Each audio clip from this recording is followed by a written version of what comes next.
Pour la bande originale du jeu, on a essayé d'être For the soundtrack of the game, we tried to be very close to what is done in film. We were constantly asking at each place in the game, why are we putting music here? What is it going to say? So we focused the music on bringing emotion, which is interactive, and supports the character's arc. I'm sorry. We make games that are very narrative. We're really into interactive drama, so the soundtrack also had to go in that direction, supporting the three characters' very different stories. My name's Philip Shepherd, and I'm a composer and a cellist and a producer, and today we're at Abbey Road Studio One, which is my favourite studio in the world, and today we're recording the soundtrack for Kara.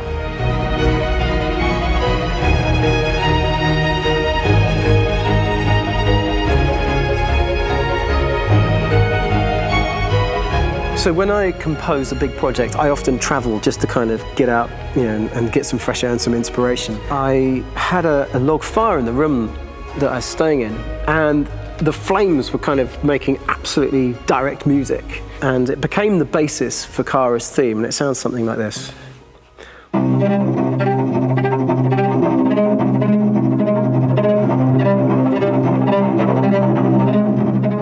Now, over the top of that, I found a little theme that just seemed to fit over the top, which is taking Kara's name, Kara, and just using like a two-syllable motif, and it sounds like this. We're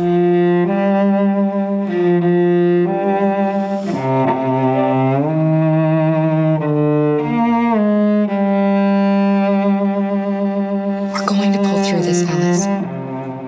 As long as we're together, nothing can hurt us.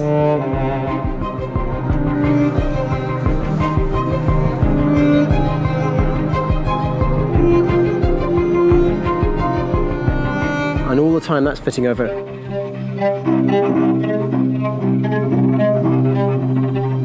So it kind of works in lots of levels, and in fact every single theme in the score has one of those elements built into it, and it becomes sort of the DNA of every single tune.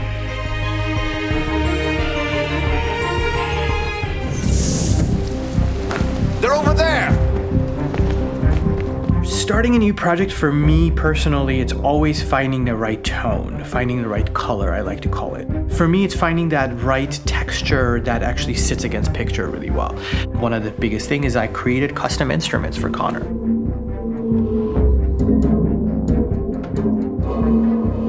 I pulled out all my vintage synthesizers to be able to capture this robotic person, if you will.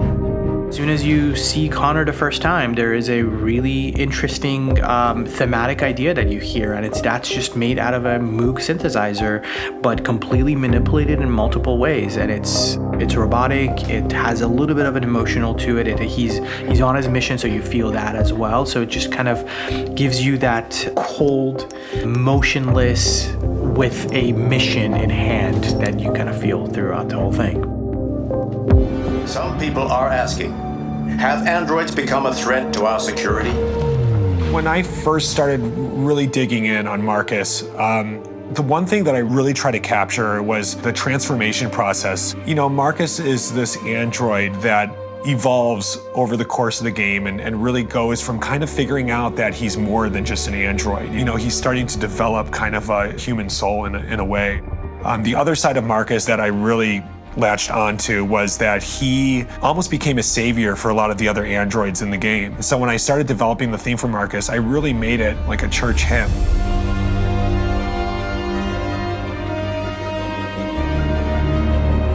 I wanted it to be very simple. I wanted to make it a chordal melody. I really wanted to make it almost like a Bach hymn. The tough thing with that is it had to be recognizable. If I made it too complex from a harmonic standpoint, it would be hard, I think, for people to kind of pick it out and recognize it.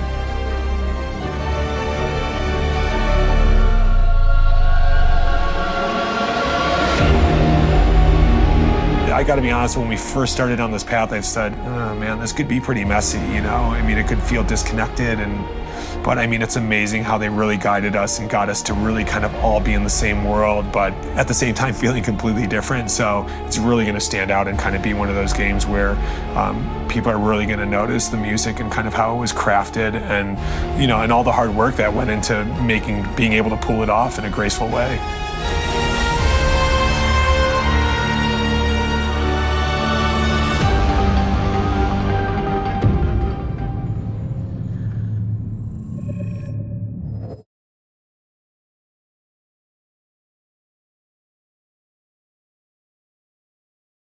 For the players.